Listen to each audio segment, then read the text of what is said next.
There is something immensely satisfying with the gameplay of the Battlefield 1 beta. It's got this addictive quality to it that keeps you coming back for more, even though it's only one map at the moment. And if the player numbers are anything to go by, it seems that lots of other people agree. A couple of days ago, the P-Stats network reported that the beta had nearly 900,000 concurrent total players across PC, PS4 and Xbox One. But as with all things in life, it isn't all rosy. There are definitely things that could be changed, and so I wanted to go over what I think is the good stuff, but also the bad that could be improved upon. We're going to start with the bad stuff first. Let's get this one out of the way, the legacy bugs. Yes, this beta build is probably a couple of months old, and some of the bugs may have already been fixed, but the glitchiness of the Frostbite engine remains in the BF1 open beta. Bodies and animations whacking out, glitching, corpses floating, having to vault up an object 6 times before you actually make it, floating debris, cars exploding when you hit a small rock at 5 miles an hour.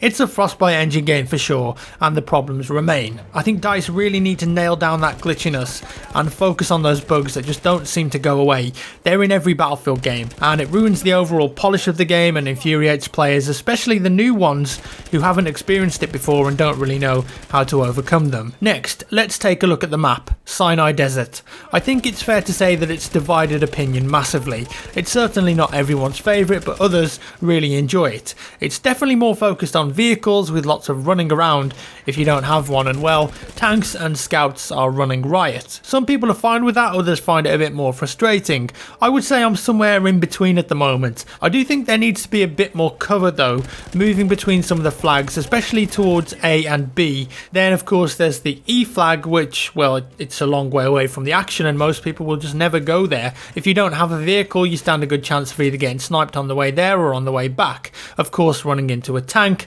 is also going to be a very bad day for you. Now there is a caveat to this. The E flag can actually be capped from the air with a plane. The problem is though that the radius in which it can be capped is pretty small for a plane, so it doesn't have much in the way of maneuverability.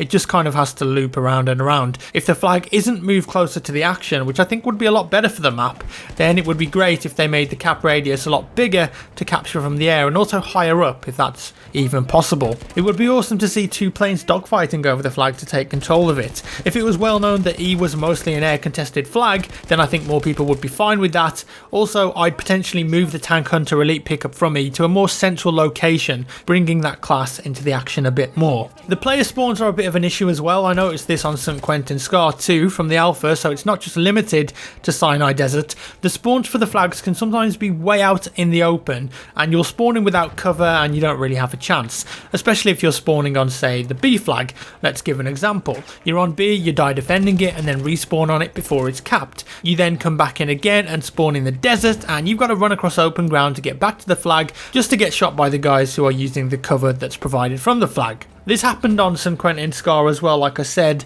and I think a bit more time and care needs to be taken when thinking about these spawn locations. Either that or provide more cover. Another qualm I have with this map, the weather, the sandstorm.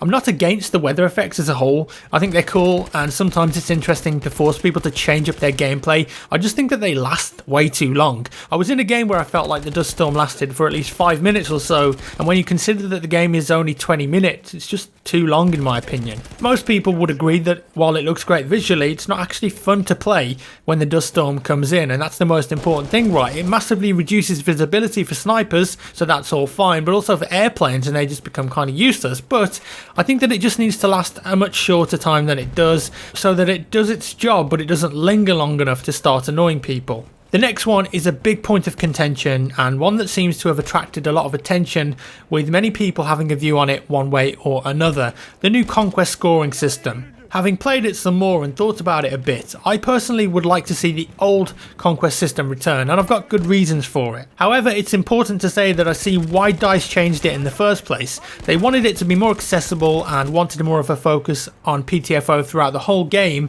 rather than players just going Rambo and getting 50 kills. Having said that, I think the old system solves a lot of issues with the current build of the game. Firstly, I feel like it will immediately make the medic class more viable. If kills started counting towards the ticket bleed again, you've already got a good reason for the medic class to actually start reviving people. Right now, other than actually wanting to help your team and get yourself some points, there are really very little actual incentives for anyone to play as a medic. Sometimes if you're at a flag, it's actually better to just kill yourself, respawn, and spawn closer to another flag that you need to take. And this is all obviously a big problem. As well, by using the old system, pilots fighting in the air are still having an impact on the game, even if they aren't capping flags because they're killing players. Of course though, there is a downside. Snipers hiding on the sides of the map have less of an incentive to move in and play the objective, but let's be honest here, you're always going to get that in a Battlefield game, especially now considering how powerful, satisfying and easy to use these sniper rifles are. As well as those reasons, I just think that Conquest is Battlefield's heritage. The scoring system is what made Battlefield so good, having to own the majority of flags to gain the bleed, and having games where you came back from a massive deficit by holding on to the points in the last few moments of the game. It's just not there as much in the current system. If you get behind as it is, it's just way harder to get back into the game now. And I'm sure that plenty of people will still prefer the new system, and that's fine, but for me personally, I still prefer the old one. I think a lot is lost with the new system, and to clarify, I wouldn't want it as a different mode like some people have suggested. Conquest is Conquest. Right now we're sort of playing large scale domination, and whilst it's okay, I'm just not really that much of a big fan of it. There are a few small things I haven't covered so far, but I'll mention. Firstly, rush mode. It definitely needs some work, but I've talked about it in another video, so I won't go into too much detail. But long story short, I think Rush on Sinai Desert would be way better if there were just way less vehicles in it. 3 tanks in a 12v12 mode is just madness to me. Reduce the number of tanks, perhaps only have horses and transport vehicles, see how that plays out. And also, is 24 players enough? A lot of people would like to see 32 back for Rush. Next, horse hitboxes.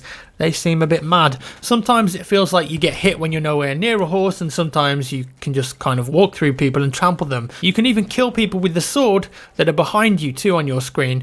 Definitely some tweaks needed there, I feel. The cavalry class is crazy good right now if you get off your horse and run around with the rifle.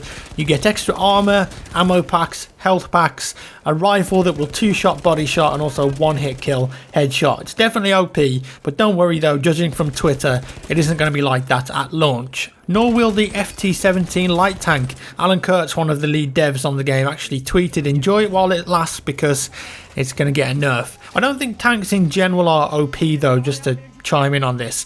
I think there's a plethora of ways to damage them and interrupt the repair cycle.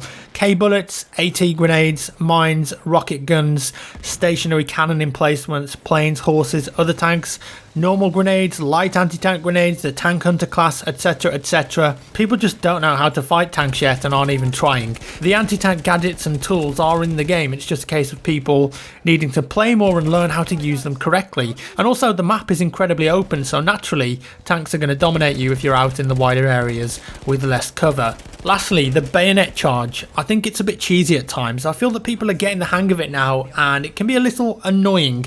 My main issue though, it needs to be on a separate key to melee. Too many occasions you just want to melee someone and you end up charging around the room looking like an idiot. Last point on melee combat too.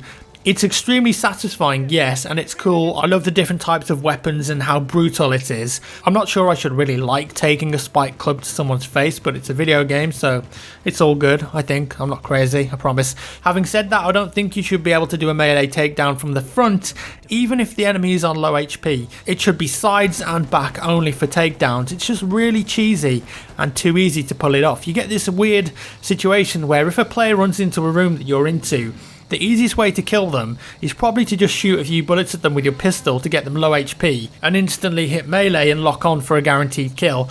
I'm not sure I like that at all. Takedowns from the side and back only, please. Okay, so bad stuff out of the way. That's pretty much it. Now let's get on to the good parts of the game. What am I enjoying? Firstly, the horses. I love the horses. They creep in, they're a lot of fun. It's really a breath of fresh air in a game like this. You can have a lot of fun running around, slashing people down with your sword. Needs decapitation though. And you've got to admit that the horse animations are fantastic. It's not easy in the slightest to get a realistic animal animation in a game, let alone a horse animation that a player can control in a multiplayer game. Really impressive and a lot of fun. It also can't be underestimated how satisfying I find the gunplay. I know there are a lot of people who are a little bit upset right now in regards to stuff like random deviation from some of the weapons, but in all honesty, I love the feeling and balance of the guns right now. I didn't like it in the first place when I played St. Quentin Scar during the alpha, definitely took a bit of getting used to as well, but now I have to say I'm won over. I like playing SMG up close, especially in the village area of the map. The medic guns have a real satisfaction to them, in my opinion, especially the Salpslader M1916. That thing's an absolute beast. It reminds me of the SKS from Battlefield 3 when it was good. Then of course we've got the scout gameplay. I think everyone knows exactly how satisfying that is. The sound when you get a headshot, or even just the sound that the guns make when you fire, the reload animations. It's just got something that's lacking in a lot of other games. It's just got that meatiness. The only issue I see with the gun balance is potentially the support class. There are a few fun weapons in there that can be useful, especially like the Lewis gun or the Madsen, but I don't see that many people playing support or throwing ammo around. Support needs an effective anti-tank gadget as well though. Yes, they're going to have mortars in the final game, but maybe that's not enough and something that's going to have to be looked at. The airplane combat, also fantastic. Actual dogfights now. I enjoy flying in a Battlefield game again. No lock-on bullshit, no flares or ECM. It's just you're playing your gunner, if you have one, your maneuvers and your skill. That's going to allow you to come out on top, and it's incredibly fun and old school. Moving on, Destruction. Destruction is in a good place right now. Gone are the large-scale Levolution events of Battlefield 4, and in its place is a smaller scale Destruction, which I think works much better. Levolution was visually incredible when we first saw it, but after some time it just became annoying. The tower on Shanghai, for instance, looked insane when it would come down, but the after effects changed the gameplay in a way that I personally didn't enjoy. I would say that BF1 is just shy of the destruction of Bad Company 2. It offers up massive scale destruction, but it also tones it back in some areas to ensure that some parts of buildings stay present, to offer cover and don't forgo map design.